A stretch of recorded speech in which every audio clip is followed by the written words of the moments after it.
لوگوں نے پوچھا یا رسول اللہ کون سا اسلام افضل ہے؟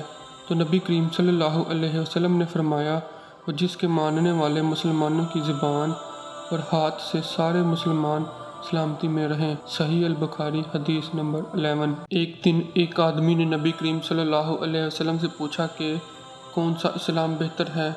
فرمایا کہ تم کھانا کھلاؤ اور جس کو پہچانو اس کو بھی اور جس کو نہ پہچانو اس کو بھی، الغرض سب کو سلام کرو۔ صحیح البخاری حدیث نمبر 12۔ نبی کریم صلی اللہ علیہ وسلم نے فرمایا تم میں سے کوئی شخص ایماندار نہ ہوگا جب تک اپنے بھائی کے لیے وہ نہ چاہے جو اپنے نفس کے لیے چاہتا ہے۔ بے شک رسول اللہ صلی اللہ علیہ وسلم نے فرمایا قسم ہے اس ذات کی جس کے ہاتھ میں میری جان ہے، تم میں سے کوئی بھی ایماندار نہ ہوگا جب تک میں اس کے والد اور اولاد سے بھی زیادہ اس کا محبوب نہ بن جاؤں۔ صحیح البخاری حدیث نمبر 14۔ نبی کریم صلی اللہ علیہ وسلم نے فرمایا تم میں سے کوئی شخص ایماندار نہ ہوگا جب تک اس کے والد اور اس کی اولاد اور تمام لوگوں سے زیادہ اس کے دل میں میری محبت نہ ہو جائے۔ صحیح البخاری حدیث نمبر 15۔ آپ صلی اللہ علیہ وسلم نے فرمایا 3 خصلتیں ایسی ہیں کہ جن میں یہ پیدا ہو جائیں اس نے ایمان کی مٹھاس کو پا لیا۔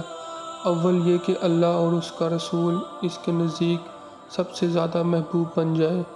دوسری یہ کہ وہ کسی انسان سے محض اللہ کی رضا کے لیے محبت رکھے۔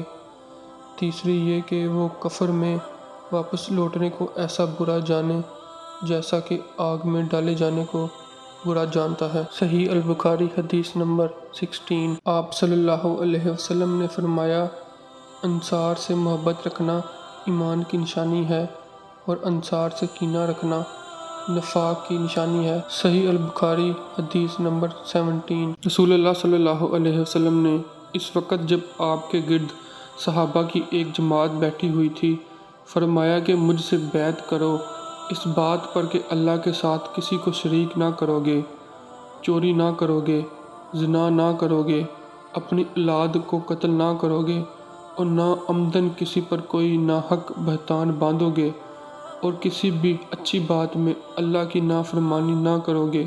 جو کوئی تم میں اس عہد کو پورا کرے گا تو اس کا ثواب اللہ کے ذمہ ہے، اور جو کوئی ان بری باتوں میں سے کسی کا ارتکاب کرے اور اسے دنیا میں اسلامی قانون کے تحت سزا دے دی گئی تو یہ سزا اس کے گناہوں کے لیے بدلہ ہو جائے گی، اور جو کوئی ان میں سے کسی بات میں مبتلا ہو گیا اور اللہ نے اس کے گناہ کو چھپا لیا تو پھر اس کا معاملہ اللہ کے حوالے ہے، اگر چاہے معاف کرے اور اگر چاہے سزا دے دے۔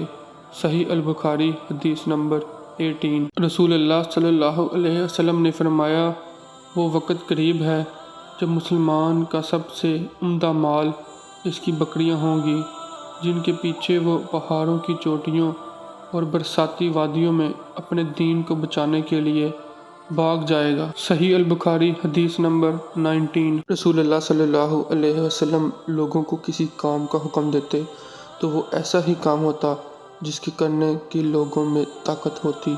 اس پر صحابہ رضی اللہ عنہم نے عرض کیا کہ یا رسول اللہ ہم لوگ تو آپ جیسے نہیں ہیں، آپ تو معصوم ہیں اور آپ کی اللہ پاک نے اگلی پچھلی سب لغزشیں معاف فرما دی ہیں، اس کے لیے ہمیں اپنی سے کچھ زیادہ عبادت کرنے کا حکم فرمائیں۔